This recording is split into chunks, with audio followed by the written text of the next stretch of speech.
Hello my dear students, welcome to तेरन sir class. आज आपके लिए लेकर आया हूँ क्लास 12 की पॉलिटिकल साइंस से chapter number 1 cold war era, जो कि बुक से है कंटेम्प्रेरी वर्ल्ड पॉलिटिक्स से। और जैसा कि आप देख सकते हैं कि कुछ चेंजेस किए गए हैं सीबीएसई के पैटर्न में भी, तो मैंने कोशिश की है कि आपको कुछ एक्स्ट्रा मल्टीपल चॉइस क्वेश्चन दे दिए जाएँ ताकि आपको बोर्ड में भी हेल्प हो और आपके होम एग्जामिनेशंस में भी हेल्प हो जाएगी।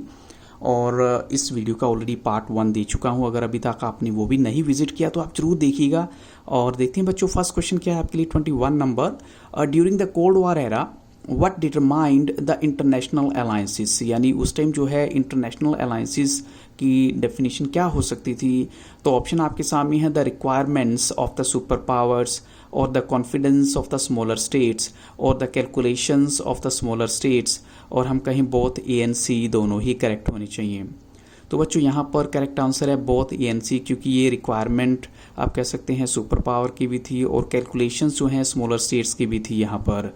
तो अब चलते हैं क्वेश्चन नंबर 22 के लिए। In order to increase its influence in east और साउथ ईस्ट एशिया और इन द वेस्ट एशिया, जिसको हम मिडल ईस्ट कह सकते हैं, which alliance system did United States build, यानी उन्होंने कौन सा अलायंस सिस्टम जो है बिल्ड किया था अपनी पावर को ईस्ट में, साउथ ईस्ट एशिया में या फिर वेस्ट एशिया में बढ़ाने के लिए। तो ऑप्शन आपके सामने है सिएटो, सेंटो, ओनली ए, या फिर हम कहें बोथ ए एंड बी दोनों ही करेक्ट हैं। तो बच्चों यहाँ पर भी करेक्ट आंसर है option d, both a and b दोनों ही करेक्ट हैं। अब क्वेश्चन नंबर 23 में देखिए, how did communist China and Soviet Union respond to the alliance system of the US, यानी जो कम्युनिस्ट चाइना है, सोवियत यूनियन है, उन्होंने जो अलायंस सिस्टम था यूएस का ईस्ट में और साउथ ईस्ट एशिया में या वेस्ट एशिया में, अब उसको रिस्पॉन्ड कैसे किया, क्योंकि उनको लगा कि हमें भी अब कुछ ना कुछ अपनी पावर बढ़ानी होगी। तो ऑप्शन आपके सामने है by having close relations with regional countries such as North Vietnam, North Korea and Iraq, या फिर हम कहें है by having close relations with regional countries such as North Vietnam, North Korea and Iran, या फिर by having close relations with regional countries such as South Vietnam, North Korea and Iraq, या फिर D में है by having close relations with regional countries such as North Vietnam, south Korea and Iraq. अब बच्चों थोड़ा सा change है, तो आपको एग्जैक्ट बताना है कि करेक्ट आंसर क्या होना चाहिए। तो बच्चों यहाँ पर करेक्ट आंसर है ऑप्शन जिसमें जो है by having close relations with regional countries such as North Vietnam, North Korea और इराक, यानी जो है नॉर्थ वियतनाम के साथ, नॉर्थ कोरिया के साथ और इराक के साथ इन्होंने जो है अपने रिलेशंस बढ़ा लिए, ताकि जो है हम अपना जो पावर है वो दिखा सकें अमेरिका को कि हम कितने स्ट्रॉन्ग हैं। तो हम कह सकते हैं यहाँ पर ऑप्शन ए जो है वो करेक्ट है बिल्कुल। अब चलते हैं बच्चों हम क्वेश्चन नंबर 24 के लिए। For what did communist China and USSR have a brief war towards the late 1950s and in 1969। आपको बताना है कि कम्युनिस्ट चाइना और यूएसएसआर के बीच में एक छोटी सी वॉर हुई थी, किस चीज़ को लेकर, over the oil refinery control, over the use of military base, over the territorial dispute, या फिर over the use of nuclear bomb. तो बच्चों यहाँ पर करेक्ट आंसर है ओवर द टेरिटोरियल डिस्प्यूट, यानी टेरिटरी को लेकर जो है एक डिस्प्यूट हुआ था उनमें। तो option C is the correct answer. अब चलते हैं क्वेश्चन नंबर 25 के लिए। Who played a crucial role in mediating between the two Koreans, यानी दो कोरियंस के बीच में, जैसा कि देखो कहा जाता है कि अगर इंडिया ने नैम फॉलो किया, नॉन अलाइन मूवमेंट, तो उनको लगा कि ये तो बिल्कुल अलग थलग हो गया, लेकिन फिर भी हम कह सकते हैं कि कुछ नैम की कंट्री थी, उन्होंने काफ़ी अच्छा रोल प्ले किया। अगर वर्ल्ड में कहीं पर भी प्रॉब्लम आई, चाहे नैम को जो है बनाने वाली 5 कंट्री थी, लेकिन फिर भी they were playing a very important role. लेकिन यहाँ आपको बताना है टू कोरियंस के बीच में जब डिस्प्यूट हुआ तो किसने हेल्प की। तो ऑप्शन आपके सामने है गोर्बाचेव ने, पंडित जवाहरलाल नेहरू ने, जॉन एफ कैनेडी ने, या फिर प्रेसिडेंट क्लीवलैंड ने। तो बच्चों यहाँ करेक्ट आंसर है पंडित जवाहरलाल नेहरू। उन्होंने जो है इन दोनों कोरियंस के बीच में एक मीडिएटर का काम किया था ताकि वॉर ना हो यहाँ पर। अब चलते हैं क्वेश्चन नंबर 26 के लिए। In the Congo crisis who played ए की मीडिएटरी रोल, कोंगो क्राइसिस में सबसे बड़ा रोल किसका था मीडिएटर का। तो यूएन सेक्रेटरी जनरल का, यूएन सेक्रेटरी ऑफिशियल का, यूएन सिक्योरिटी काउंसिल का, या फिर यूएन सिक्योरिटी ऑफिशियल का। तो बच्चों यहाँ पर करेक्ट आंसर है फिर से option A, UN secretary general का। क्वेश्चन नंबर 27 में देखिए, which one of these is not an arm control treaty signed by USA and USSR. तो आपको बताना है इनमें से कौन सी आर्म कंट्रोल ट्रीटी नहीं थी जिसको यूएस और यूएसएसआर ने साइन किया था। तो ऑप्शन आपके सामने है limited test ban treaty, nuclear non proliferation treaty, anti nuclear missile treaty या फिर एंटी बैलिस्टिक मिसाइल ट्रीटी। तो बच्चों यहाँ पर करेक्ट आंसर है ऑप्शन सी, यानी एंटी न्यूक्लियर मिसाइल ट्रीटी जो है वो इन्होंने साइन नहीं की थी। क्वेश्चन नंबर 28 देखिए, who was Joseph Broz Tito. आपको बताना है जोसेफ ब्रोज टीटो कौन थे एक्चुअल में। तो ऑप्शन आपके सामने है यूगोस्लावियास प्राइम मिनिस्टर और Yugoslavia's president, Yugoslavia's philosopher, Yugoslavia's social leader.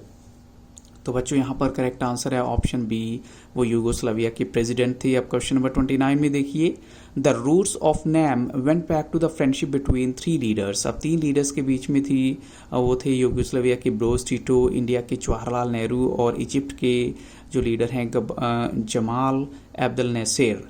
तो when did they held a meeting, उन्होंने मीटिंग कब हेल्ड की थी नैम को लेकर। तो ऑप्शन आपके सामने है 1956, 1976, 1955 या फिर 1952।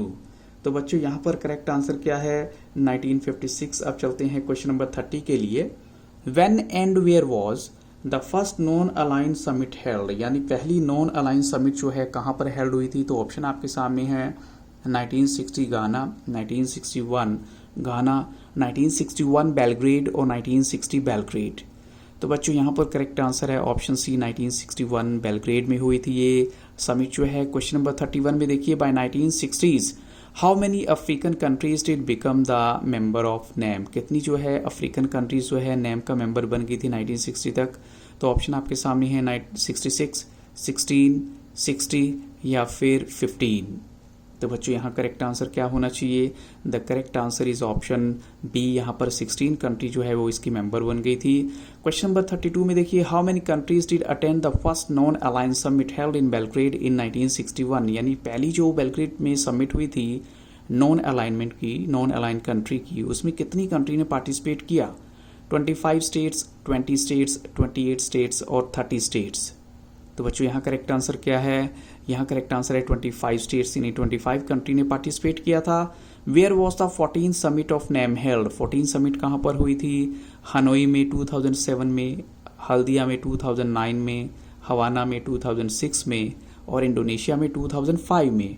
तो बच्चों यहाँ पर करेक्ट आंसर है हवाना में 2006 में ये हुई थी मीटिंग। क्वेश्चन नंबर 34 देखिए, what was the biggest challenge for the non align countries, यानी नॉन अलाइन कंट्री के लिए सबसे बड़ा चैलेंज यहाँ पर क्या था। तो ऑप्शन आपके सामने है most of them were not united और most of them were categorised as least developed countries और most of them were very rich और हम कहें नन ऑफ दीज। तो बच्चों यहाँ पर करेक्ट आंसर है आपका ऑप्शन बी, जो उनके लिए सबसे बड़ा जो चैलेंज था कि वो सब की सब लीस्ट डेवलप्ड कंट्री थी और उनको डेवलपमेंट की बहुत ज़रूरत थी। क्वेश्चन नंबर 35 में देखिए, from where did the idea of new international economic order originate, ये आइडिया जो है कहाँ से ओरिजिनेट हुआ था।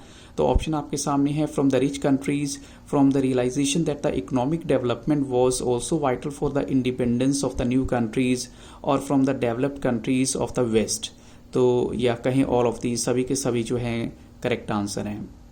तो बच्चों यहाँ करेक्ट आंसर है फिर से ऑप्शन बी, क्योंकि ये उस रियलाइजेशन के बाद एहसास हुआ कि नो डाउट इन कंट्रीज़ को अभी इंडिपेंडेंस तो मिल गई है, आज़ादी तो मिली है, लेकिन इनकी इकोनॉमिक डेवलपमेंट भी होनी चाहिए। तो इसलिए जो है न्यू इंटरनेशनल इकोनॉमिक ऑर्डर का आइडिया जो है मन में आया इनके। क्वेश्चन नंबर 36 में देखिए, what was the name of the report brought out by UNCTAD इन 1972, उस रिपोर्ट का नाम बताइए क्या थी। तो उसका नाम है towards a new trade policy for improvement और towards a new trade policy for betterment और towards a new trade policy for development और towards a new trade policy for rich countries. तो बच्चों यहाँ पर करेक्ट आंसर है option C, जिसमें ये बताया गया towards a new trade policy for development. Question number 37 में देखिए, what was proposed in this report, अब इस रिपोर्ट में क्या बताया गया था जो कि डेवलप की गई थी UNCTAD के द्वारा। अब इसमें जो है बताया गया था टू स्टॉप ग्लोबल वार्मिंग और सेकंड ऑप्शन है ग्लोबल ट्रेडिंग सिस्टम के बारे में, थर्ड ऑप्शन है टू इम्प्रूव ग्लोबल टेम्परेचर और फोर्थ ऑप्शन है टू इम्प्रूव ग्लोबल इंफ्रास्ट्रक्चर। तो बच्चों यहाँ पर करेक्ट आंसर है option B global trading system के बारे में इसमें बताया गया था। क्वेश्चन नंबर 38 देखिए, in the first summit of NAM which issues were not very important, यानी पहली समिट में किन इश्यूज़ को ज़्यादा इंपॉर्टेंस नहीं दी गई थी। तो ऑप्शन आपके सामने है सोशल, इन्वायरमेंटल, इकोनॉमिक या फिर कल्चरल। तो बच्चों यहाँ पर करेक्ट आंसर है इकोनॉमिक इश्यूज़ को ज़्यादा इंपॉर्टेंस नहीं दी गई थी वहाँ पर। क्वेश्चन 39 में देखिए, by the 1980s why the NIEO new international economic order initiative had faded, क्या हुआ कि वो फेड हो गए थोड़ा सा। तो ऑप्शन है due to lack of funds, और due to stiff opposition from the developed country, और due to lack of guidance, और due to lack of resources. तो बच्चों यहाँ करेक्ट आंसर है ऑप्शन बी, क्योंकि स्टिफ ऑपोजिशन उनको फेस करना पड़ा डेवलप्ड कंट्री के द्वारा, तो ये एक सबसे बड़ा रीज़न था जिसकी वजह से वो इनिशिएटिव जो है फेड हो गए। क्वेश्चन 40 में देखिए, why did Nehru repose a great faith that would play a positive role in softening if not ending the Cold War, यानी नेहरू को किस चीज़ में बहुत ज़्यादा बिलीव था कि चलो ठीक है, हम अगर ऐसा करें तो कम से कम कोल्ड वॉर जो है एंड तो नहीं होगी, लेकिन उसको थोड़ा सा सॉफ्ट कर सकती है, थोड़ा सा सॉफ्ट कर सकती है। ऑप्शन आपके सामने है, अपनी डिप्लोमेसी में बिलीव था उनको, या फिर उनकी जो एटीट्यूड थी टुवर्ड्स रिच कंट्री उसमें ज़्यादा उनको विश्वास था, या फिर एक genuine Commonwealth of free and cooperating Nations इसमें ज़्यादा बिलीव था, या फिर हम कहें नन ऑफ दीज।